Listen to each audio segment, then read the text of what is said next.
Dan pemirsa, kita hadirkan informasi lainnya untuk Anda, di mana ujung selatan Papua, pembangunan kawasan sentra produksi pangan atau KSPP Wanam terus dikebut. Proyek strategis nasional ini diproyeksikan untuk menjadi cadangan pangan nasional melalui program cetak sawah baru skala besar. Namun pemirsa, di tengah tantangan rawan dan juga cuaca ekstrim, infrastruktur jalan menjadi kunci utama.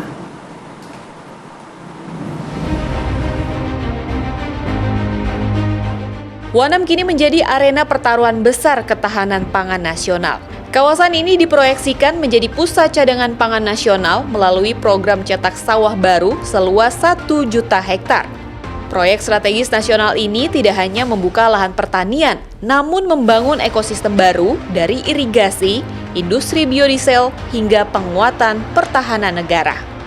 Namun semua itu tidak akan berjalan tanpa satu hal penting, yaitu konektivitas.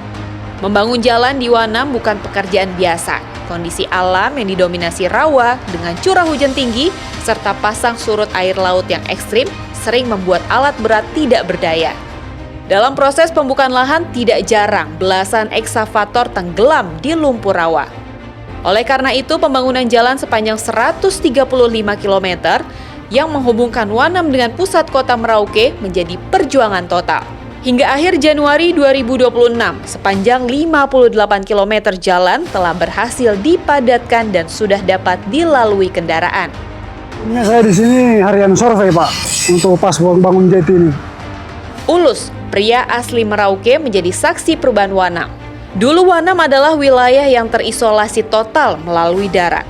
Semua kebutuhan logistik hanya mengandalkan jalur air yang lambat dan tergantung pasang surut air sungai. Ya, bedanya kalau waktu sebelumnya di sini setengah mati, Pak. Karena daerahnya begini lumpur apa. Nah, sekarang udah mending lah. Sekarang, Ulus menjadi rutin mengangkut material proyek dari gudang menuju dermaga dengan waktu tempuh yang jauh lebih cepat. Bagi masyarakat lokal di distrik Ilwayap Nguti hingga Muting, jalan ini adalah harapan baru. Akses transportasi yang dulu terbatas membuat harga kebutuhan pokok mahal dan sulit didapat. Di balik pembangunan jalan, ada yang lebih dari sekedar jalan. Jalan KSPP ini juga dilengkapi sistem drainase terintegrasi yang berfungsi menjaga badan jalan sekaligus menjadi saluran irigasi sawah di masa depan. Wanam disiapkan menjadi lumbung pangan terbesar, tidak hanya untuk Indonesia, namun juga dunia. Walaupun cuaca kerap tak bersahabat, pembangunan terus berlanjut. Di tanah Merauke inilah ketahanan pangan nasional dipertaruhkan. Dan Jalan Wanam Merauke adalah urat nadi utamanya. Sementara di balik proyek PSN Wanam terdapat keterlibatan pihak swasta sebagai mitra pemerintah.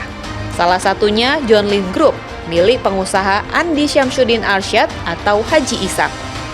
Keterlibatan ini dilandasi komitmen untuk mendukung gagasan pemerintah terkait pengembangan kawasan pangan nasional.